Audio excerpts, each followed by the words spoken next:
Good morning বন্ধুরা, welcome back to another blog. আশা হচ্ছে তোমরা সকলেই ভালো আছো, আমরা ভালো আছি। আমি সুলেখা, আমার ছোট্ট সংসারে তোমাদের সবাইকে অনেক অনেক ওয়েলকাম জানি। ব্লগটা স্টার্ট করছি।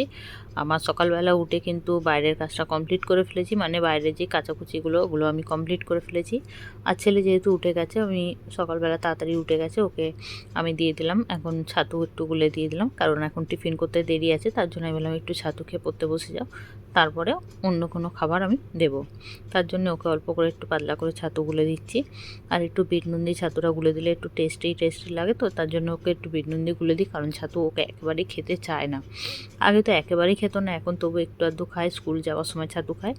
আর ওকে ছাতু দিয়ে আমি এখানে চা বসিয়ে নিচ্ছি। আমি একটু চা খেয়ে তারপর অন্যান্য কাজকর্মগুলো কমপ্লিট করব। বিছানাপত্র গোছাবো, মানে চাদর চেঞ্জ করব, তার জন্য একটু সময় লাগবে। তার জন্য ভাবলাম একটু চাটা খেয়ে নিই, খেয়ে দিয়ে কাজগুলো শুরু করব। চলো আগে চাটা তো বসাই। আর অল্প করে একদম চা বসিয়ে, দেখো মানে 2 কাপের মতনই হবে, বেশি হবে না। অল্প করে চা বসাই, কারণ এখন গরমের মধ্যে কেউ চা খেতে চায় না। আমি একটু হয়তো খাবো, মা একটু খাবে, ব্যাস, আর কেউ চা খাবে না। চলো এখানে চাটা আমি খেয়ে নিই, তারপরে এগুলো পরিষ্কার করব। আর আয়নাটা তো মনে হয় যেন আমি কোনো দিন পরিষ্কার করিনি, এখানে আয়নাটাও আমি পরিষ্কার করে নেবো, কারণ যেহেতু কালো না, আর পরিষ্কার না করলে না মনে হয় যেন অনেকটা ধুলো পড়ে গেছে। প্রায় আমি মানে রেগুলার না হলেও একদিন দুদিন ছাড়া ছাড়াই আয়নাটা পরিষ্কার করি।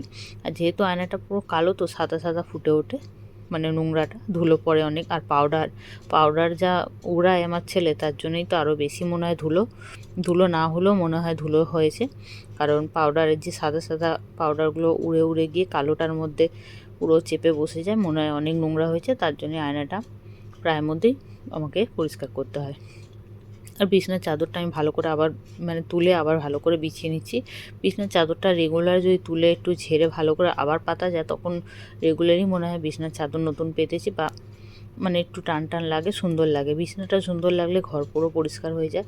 আর এখানে বালিশপত্রগুলো আমি নামিয়ে রেখেছিলাম, সেগুলো সব ঝেড়ে ঝুড়ে আবার সুন্দর করে সব তুলে রেখে দিচ্ছি। এই কাজটা তো রেগুলারই থাকে, কারণ রেগুলার বিছানাপত্রটাও সুন্দর করে ঝেড়ে ঝুড়ে পরিষ্কার করতে হয়। আর এখানে ওকেও পড়তে বসিয়ে দিলাম। আর ওখানে অনেকগুলো লেখা দিয়েছিল বলে আমি ওর সঙ্গে একটু হেল্প করে দিচ্ছি, কারণ এই লেখাগুলো করতে করতে এখন সারাদিনও লাগিয়ে দেবে। মানে সারাদিন ওর লাগার কথা না, কিন্তু ইচ্ছাকৃত বসে শুয়ে কাটে, দেখতেই পাচ্ছ আমি লিখছি, ও বসে শুয়ে পড়লো। এই করে করেই সময় নষ্ট করে। ওই জন্য আমি ভাবলাম না, কোশ্চেনগুলো টুকে দিই, অ্যান্সারগুলো লিখে নিতে পারবে। তার জন্য আমি ওর হেল্প করে দিচ্ছি, কোশ্চেনগুলো টুকে দিচ্ছি তার জন্যে। আর আমিও অত খুব একটা তাড়াতাড়ি এখন লিখতে পারি না, কারণ অনেক বছর হয়ে গেছে পড়াশোনা ছেড়ে দিয়েছি। আর হয়তো ওকে পড়াই, কিন্তু এত লেখালেখি তো আর করি না।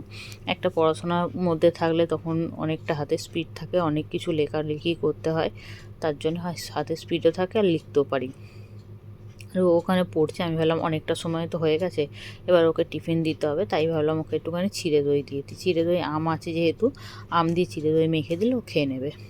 আর এখানে অল্পই করে একদম চিড়ে নিয়েছি, দেখো একদম ছোট্ট বাটি করে অল্প করে, কারণ ও তো বেশি খাবে না, অল্পই খাবে। তার জন্য ওকে অল্প করেই চিড়ে ধুয়ে এর মধ্যে দই দিয়েছি আর চিনি দিয়েছি অল্প করে।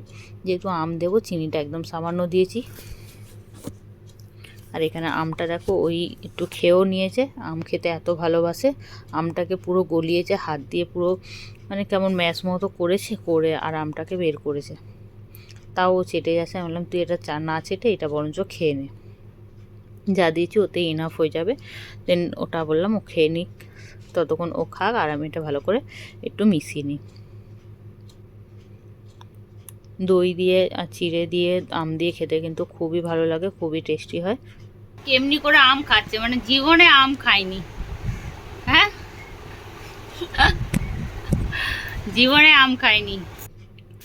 ওকে খেতে দিয়ে আমি এখানে রান্নাতেও চলে এসেছি। দেখো এখানে শাক ভাজা বসিয়ে দিয়েছিলাম, কলমি শাক ভাজা, হচ্ছে শুকনো লঙ্কা আর হচ্ছে ওই পেঁয়াজ আর রসুন ফোড়ন দিয়ে ভেজে নিয়েছি। আর এখানে আগের দিন একটু মাংস রয়েছে, দইটা তো শেষ হয়ে গেছে, দইটা বসাতে হবে, তার জন্য দুধ বসিয়ে দিয়েছি।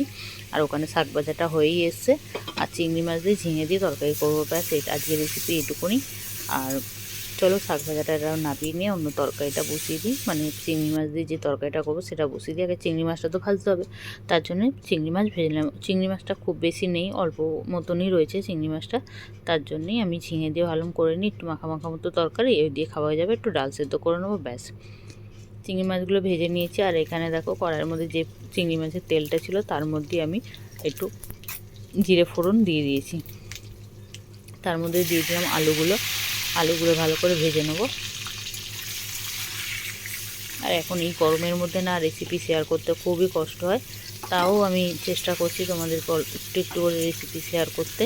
আর এখানে তার মধ্যে পেঁয়াজ দিয়ে দিলাম, যেহেতু চিংড়ি মাছ দেবো তার মধ্যে একটু পেঁয়াজ না দিলে একটা কেন আষ্ট্রেনি গন্ধ লাগে, তার জন্য অল্প করে একটু পেঁয়াজ দিচ্ছি, কিন্তু রসুন দেবো না। এখানে আদা বাটা, টমেটো আর কাঁচা লঙ্কা, একটুখানি জিরে গুঁড়ো দিয়ে ভালো করে পেস্ট করে নিয়েছি। দিয়ে এটাকে ভালো করে এখন মশলাটা কষিয়ে নেবো।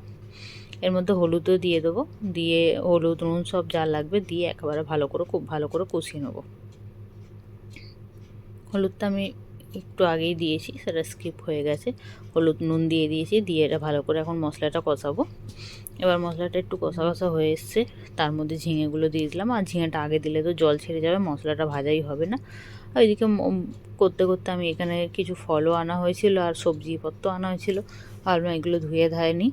এখানে আম আর শসাটা ধুয়ে নিলাম। আর এবছরে আমের দাম এত পরিমাণে রয়েছে, আমের দামই কমছে না, তার জন্য অল্প অল্প করেই আনা হচ্ছে। 100 টাকা কিলো এখন আম। এই সময় আমের দাম কত কমে যায়।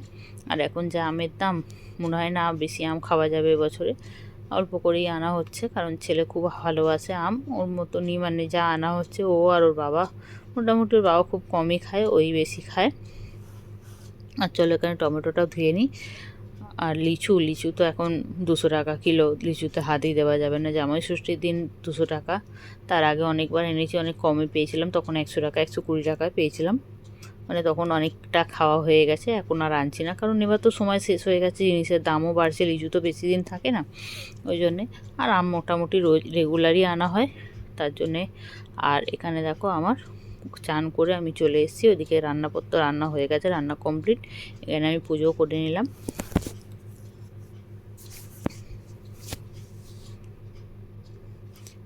এটার মধ্যে না মাঝে মাঝে এখন একটু অসুবিধা হচ্ছে, এর মধ্যে ধূপকাঠিটা দিলে একটা ধূপকাঠি জ্বলছে না। থাক, ওটা পরে আমি জ্বালিয়ে দেবো কোন। এখন আপাতত এখানে পুজোটা দিয়ে অনেকটা বেলা হয়ে গেছে, দুপুর হয়ে গেছে, এখন তো খেতে দিতে হবে, তার জন্য আমি তাড়াহুড়ো করে পুজোটাও দিয়ে দিলাম।